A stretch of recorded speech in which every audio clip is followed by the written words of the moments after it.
前面。刚刚我说发音方法一个地方是和为例，这是一组双唇的色音，对吧？这个奔在这个位置形成阻碍，阻碍打开完全打开之后，气流就出去了。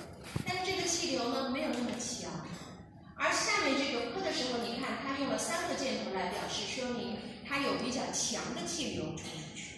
那么这样子的话呢，这一组音我们就把它叫做不送气音，而这一组音呢就把它叫做送气音。这个地方说明一下，不要被它的名字所迷惑了，以为不送气音真的就没气流。不送气音照样有气流，没气流这个音没法发的，只是说气流比较弱。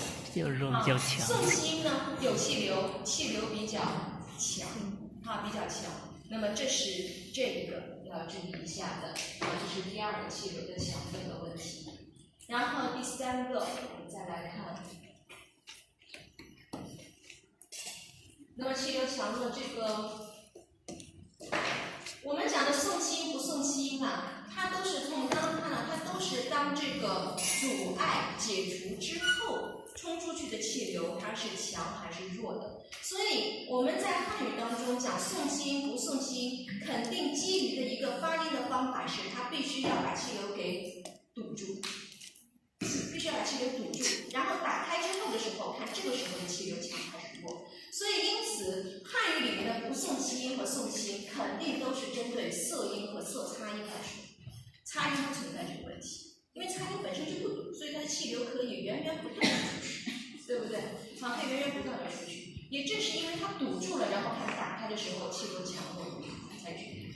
所以在汉语当中，你要谈不送气送气，你的前提条件是你的这个辅音它是不是色音或者色擦音。说到底就是看你的这个发音方法里面有没有色，管它是不是擦呢？有色就会讲送气不送气，没有色什么都别讲，包括什么鼻音、边音、擦音，没有这些区别它是专门针对色这个发音方法。好，我们先休息一下。